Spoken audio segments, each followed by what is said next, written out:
Mufasa, el rey león de las praderas, el padre de Simba, un rey sabio, honesto, bueno, que sabe llevar con mano dura pero con mucha diligencia a una gran familia.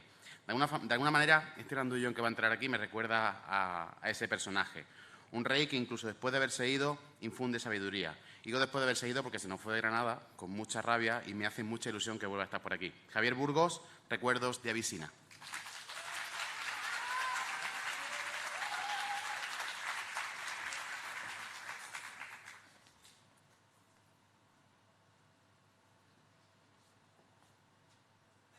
Ayudaría a tener la presentación.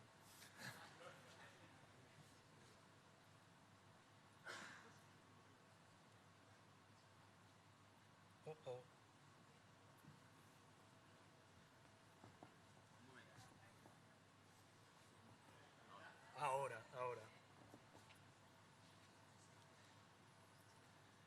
Buenos días a todos.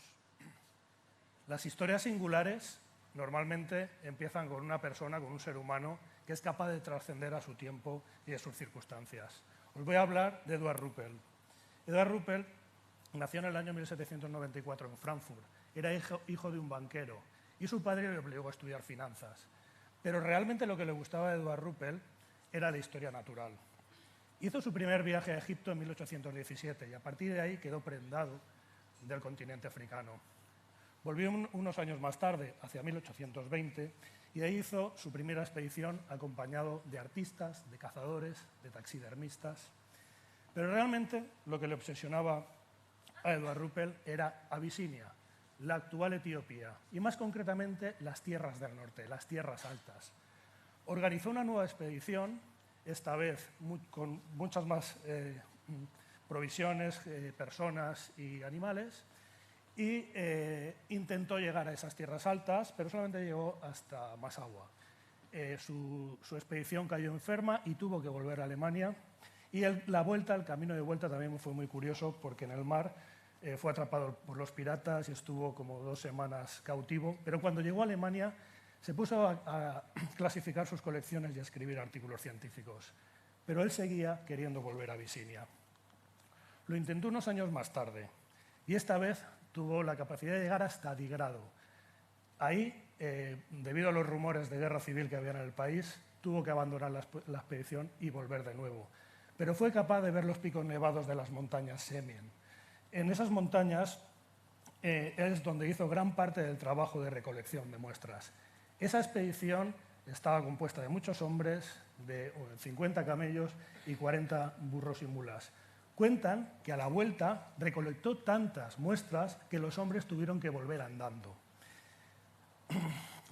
En esas montañas fue capaz de describir y de clasificar 100 nuevas especies vegetales, 35 géneros animales y más de 450 especies animales.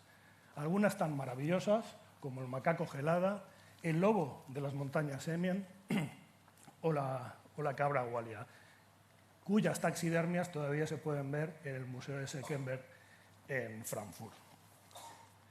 Pero probablemente el animal más extraño que encontró Edward Ruppel en sus expediciones fue el heterocéfalo. El heterocéfalo que recibe muchos nombres: farúnfer, rata estrocomorfa, topo lampiño. Es un pequeño animal muy curioso porque es el único de su especie, el único de su género, quiero decir. Este animal vive en galerías, como los topos. Es un animal pequeño, ciego, lampiño y bastante repugnante. Es tan extraño que en las galerías puede correr hacia adelante y hacia detrás con la misma velocidad utilizando sus patas delanteras y sus patas traseras. Y es uno de los pocos vertebrados que tiene una estructura eusocial. Está dividido en castas. Tenemos una reina, que es más grande que los demás. De hecho, después del segundo parto le crecen vértebras y por tanto es más grande. Tiene un equipo de trabajadores que lo que se encargan es de hacer los túneles y de cuidar a la descendencia. Los soldados que luchan contra los depredadores y luego su harén particular. 3 machos fornicadores que se dedican a dar descendencia. Excepto los machos, el resto tienen la obligación de embadurnarse de la orina aristocrática de la reina para convertirse en estériles. Pero si fuera solamente por esto, pues sería uno más de los roedores que tenemos en este planeta. Pero por pleno derecho, este animal se ha convertido en uno de los referentes del estudio biomédico en los últimos años. Y os voy a contar por qué. Resulta que este animal vive 30 años.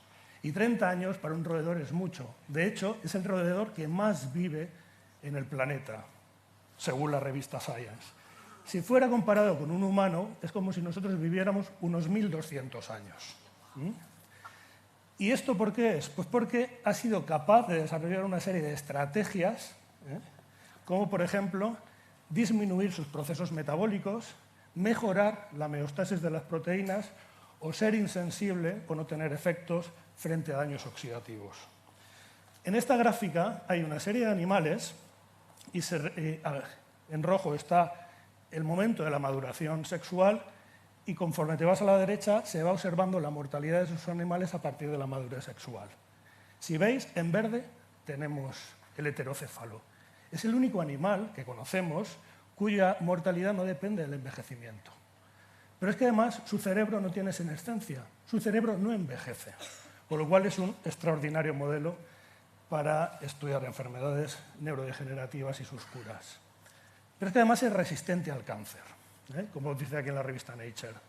Tiene muy baja tasa de mutación, tiene unos mecanismos mejorados del mantenimiento de los telómeros, es capaz de expresar los genes supresores de tumores y eso hace que este animal pues, no padezca cáncer a lo largo de su vida.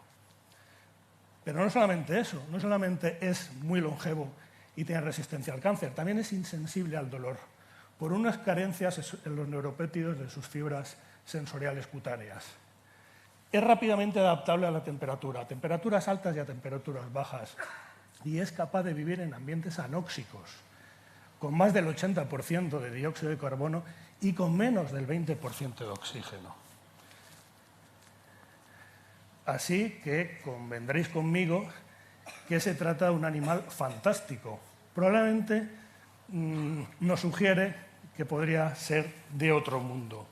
Y se suma a la colección, al bestiario de animales fantásticos que hemos sido capaces de identificar en los últimos años. Como el tardígrado, como los pulpos o como el monstruo de Tully. Hay muchos investigadores que dicen que estos animales no cuadran, que no sabemos por qué están en este mundo. Incluso se atreven a decir que podrían venir de otros mundos. Es lo que se llama la teoría de la biología cósmica o la teoría de la panspermia y que hacen coincidir con la explosión cámbrica, el periodo cámbrico de biodiversidad que hubo en este planeta.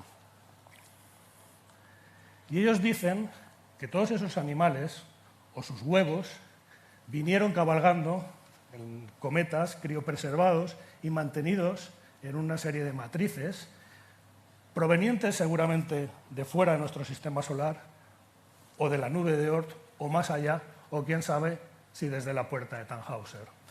Lo que está claro es que, según ellos, esos cometas fecundaron los mares paleozoicos y produjeron que se generaran estas especies de animales extraterrestres.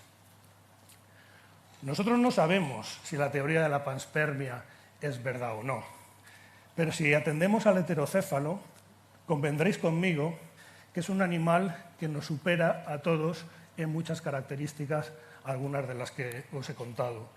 Nosotros envejecemos, tenemos enfermedades, no somos insensibles al dolor, tenemos cáncer. Este animal se ha adaptado mucho mejor a este planeta, salga de donde salga, que nosotros. Y eso, desde luego, nos hace cuestionarnos la primacía del ser humano en la escala evolutiva. Esto nos hace dudar si realmente estamos en el prisma de la pirámide de la evolución, y nos da algunas lecciones.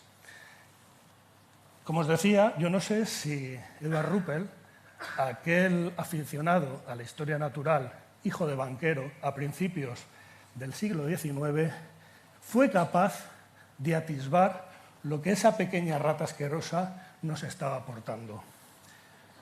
Desde luego, yo creo que merece la pena seguir observando la naturaleza, sigue mereciendo la pena conocer todo tipo de animales y de especies y de biodiversidad, y creo que merece la pena seguir estudiando al heterocéfalo.